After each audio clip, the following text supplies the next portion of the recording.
52. En su infancia ensayó todas las artes liberales, pero su madre lo disuadió del estudio de la filosofía, que en su opinión no podía menos de perjudicar a un príncipe destinado a reinar, y su preceptor, Séneca, le prohibió la lectura de los oradores antiguos, con objeto de fijar en él solo la admiración de su discípulo. Era inclinado a la poesía y compuso sin dificultad ni trabajo algunas obras en verso. No es cierto, como se ha dicho, que diese por suyos los de otro. He tenido en las manos tablillas con versos suyos muy conocidos y enteramente de su puño. Veíase bien que no eran copiados ni escritos al dictado de otro, sino que eran laborioso fruto de su pensamiento, tantas correcciones y rafaduras tenían. También mostró mucha afición a la pintura y especialmente a la escultura. 53. Ávido de popularidad, inmediatamente era rival de todo el que por cualquier medio gozaba del favor de la multitud. Creíase generalmente que, no contento con sus triunfos en el teatro, descendería en el próximo lustro a la arena olímpica con los atletas. En efecto, ejercitábase asiduamente en la lucha, y en todas las ciudades de la Grecia donde asistió a los juegos gimnásticos, lo hizo a la manera de los jueces, sentándose en el suelo en el estadio y viendo alejarse del centro a una pareja de luchadores. Corrió a cogerles y a traerles a su puesto. Como lo comparaban con Apolo por el canto y con el Sol por su habilidad en guiar carros, quiso imitar también las hazañas de Hércules, y dícese que le habían domado un león con el que debía luchar en el anfiteatro, y matarlo con la lanza o ahogarlo entre sus brazos en presencia del pueblo.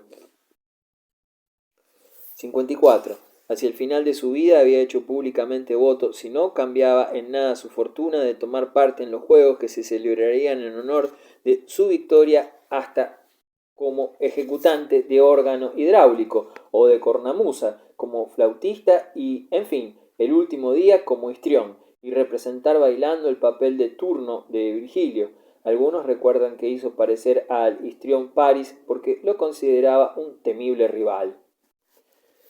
55. Deseaba eternizar y perpetuar su memoria, pero era una ambición irrazonada. He aquí por qué, quitándole sus antiguos nombres a una multitud de cosas y lugares sagrados, les dio otros sacados del suyo. Hasta había proyectado dar a Roma el nombre de Nerópolis. 56. Mostraba profundo desprecio por todos los cultos, exceptuando al de una diosa de Siria, pero concluyó por burlarse de él también, hasta el punto de orinar sobre su estatua cuando se entregó a otra superstición, la única en que persistió. Esta consistía en la posesión de una muñeca que le había regalado un hombre del pueblo, a quien no conocía, como preservativo contra las heladas de sus enemigos. Habiendo sido descubierta enseguida una conspiración, hizo de aquella muñeca su divinidad suprema, la honró con 3 sacrificios por día, y quiso que se creyese que le revelaba el porvenir. Algunos meses antes de su muerte comenzó a observar las entrañas de las víctimas sin obtener jamás ningún presagio bueno. 57.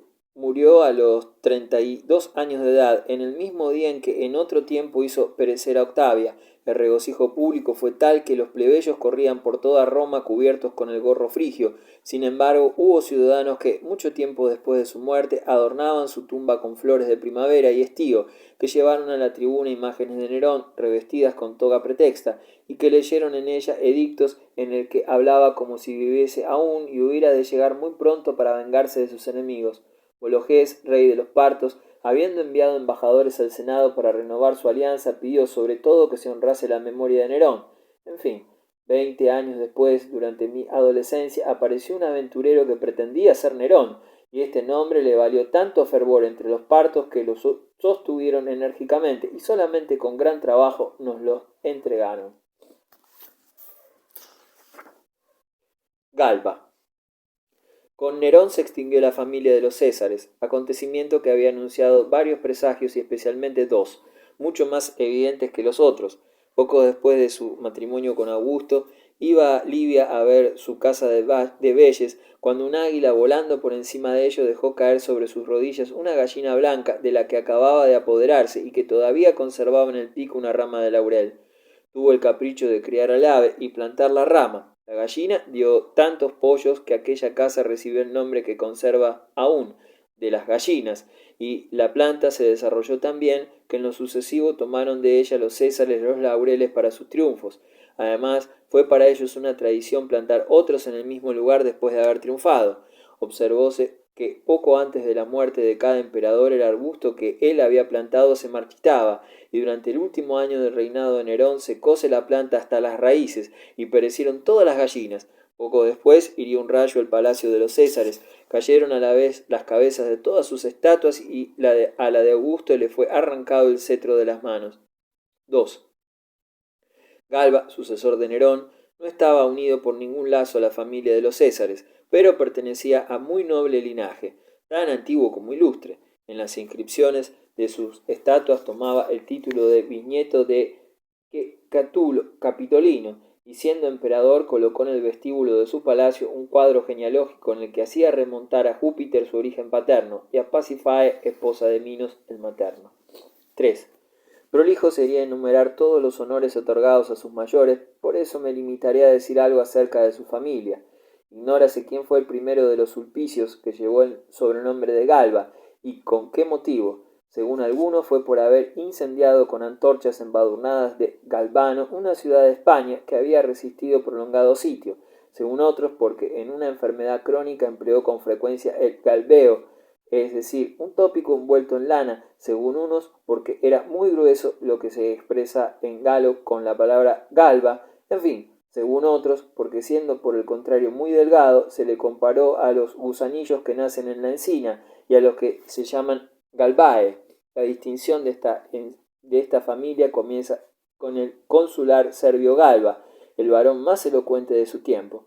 Enviado a España después de su pretura, dicen que hizo pasar a cuchillo por traición a 30.000 lusitanos y fue causa de la guerra de Viriato. Su nieto, irritado al ver que le rehusaba el consulado Julio César, de quien había sido legado en la Galia, entró en la conspiración de Casio y Bruto, siendo condenado por este hecho en virtud de la ley Pedia.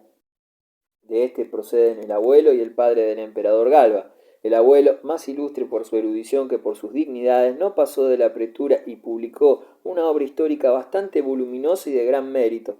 El padre, después de haber sido cónsul, fue abogado laborioso, aunque medianamente elocuente, de pequeña talla y jorobado. Tuvo por primera esposa a Mumia, a Chaica, nieta de Cátulo y bisnieta de Mumio, que destruyó Corintio.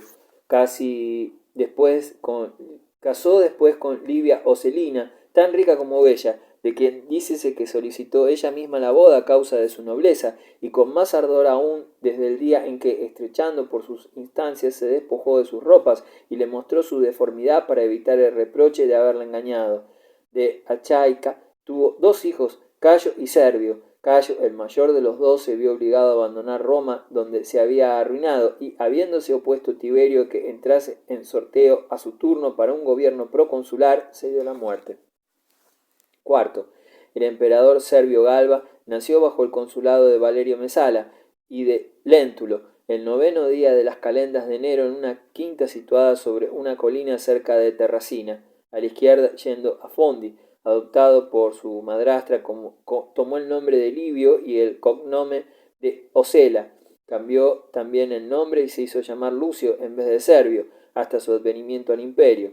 Dícese que un día que fue a saludar a Augusto con otros niños de su edad, este príncipe le dijo acariciándole la mejilla: «Tú también, hijo mío, probarás el poder». Cuando dijeron a Tiberio que Galba había de reinar, pero en edad muy avanzada: «Que viva, pues», dijo el emperador. «No es a mí a quien importa eso». Estando su abuelo sacrificando para conjurar el rayo, un águila le arrebató las entrañas de la víctima y la llevó a una encina sagrada de bellotas. La respuesta de los augures fue que aquel presagio prometía el imperio a su familia, más para tiempo lejano. «Sí», dijo riendo, «cuando paran las mulas». Así es que cuando Galba meditó la conquista del trono, nada le inspiró tanta confianza como ver el parto de una mula, y mientras todos consideraban funesto aquel presagio, solo él lo aceptó como feliz, recordando el sacrificio y la réplica de su abuelo. Acababa de tomar la toga viril cuando soñó que le decía la fortuna: «Estoy cansada de esperar a tu puerta, y si no me recibes pronto seré presa del primero que se presente». Al despertar abrió el vestíbulo y encontró en el dintel una estatua de bronce de más de un codo. Era la de aquella diosa. Llevóla en sus brazos a Túsculo, donde acostumbraba a pasar el estío. Le consagró un lugar en el santuario de sus divinidades domésticas y le dedicó un sacrificio mensual y una velada por año. Joven aún, conservó rigurosamente una costumbre abolida por todas partes en Roma, excepto en su familia, costumbre que consistía en reunir 2 veces diariamente a sus libertos y esclavos, que se presentaban a la hora de levantarse y de acostarse, para darle uno a uno los buenos días o las buenas noches. Quinto, la jurisprudencia fue una de las ciencias que cultivó con mayor asiduidad. Habíase casado, pero habiendo perdido su esposa Lépida y 2 hijos que tuvo con ella, conservó el celibato y no quiso en lo sucesivo ocuparse de nuevo matrimonio, ni siquiera con Agripina, que estaba libre por la muerte de Domicio, y que antes de que enviudase él le había hecho tales indicaciones que la madre de Lépida la reconvino agriamente en una reunión de mujeres, irritándose hasta golpearla. Mostró particular estimación por Livia, esposa de Augusto, cuyo favor mientras vivió ella le dio mucha influencia y cuyo testamento cuando murió estuvo a punto de enriquecerle.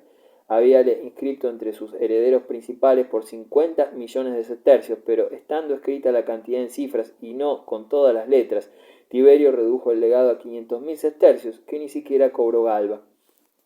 Sexto, alcanzó los honores antes de la edad que fijaban las leyes. Durante los Juegos de Flora, que celebró como pretor, dio el espectáculo nuevo aún del elefante danzarín de cuerda. Gobernó la provincia de Aquitania cerca de 1 año, después fue 6 meses cónsul ordinario. La casualidad quiso que sucediese en esta dignidad a Domicio, el padre de Nerón, y que él mismo tuviese por sucesor a Salvio Otón, padre de Otón, el emperador, lo cual parece un presagio del porvenir, estando colocado su principado entre los hijos de aquellos.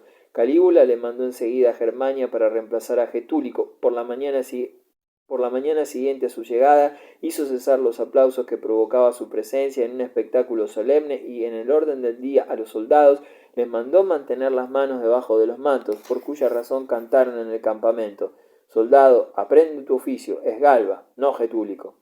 Prohibióles absolutamente la petición de licencia, ejercitó en continuos trabajos a veteranos y reclutas, rechazó a los bárbaros que habían penetrado hasta la Galia, y Calígula, que presentó esta expedición, quedó tan satisfecho de su ejército y de él que, entre las innumerables tropas venidas de todas las provincias, las suyas fueron las que recibieron más recompensas y felicitaciones.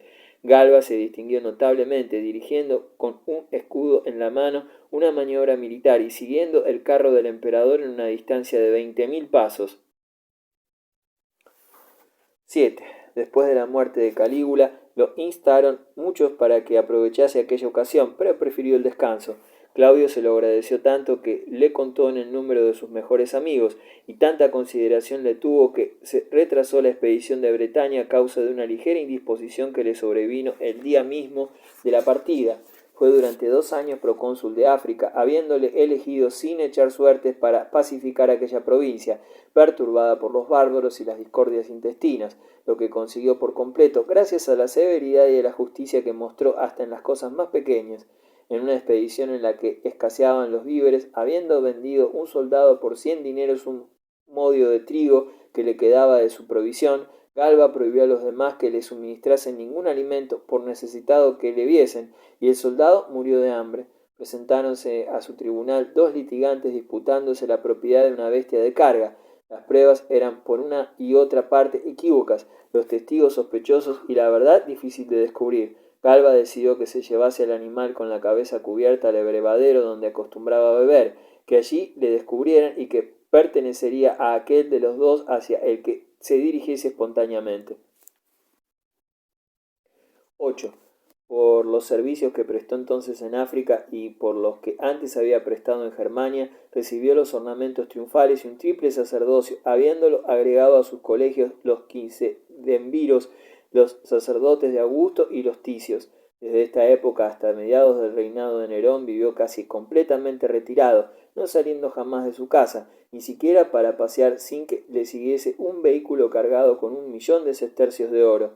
Encontrábase en Fondi cuando le ofrecieron el gobierno de la España tarraconense. Al llegar a esta provincia ocurrió que, estando sacrificando en un templo, se le blanquearon de pronto los cabellos al joven esclavo que tenía el incienso, y este prodigio se interpretó como presagio de un gran cambio, en lo que se vería a un anciano suceder a un joven, es decir, Galba a Nerón. Poco después cayó un rayo en un lago en el país de los cántabros, y en él se encontraron 12 hachas, signo manifiesto de poder soberano.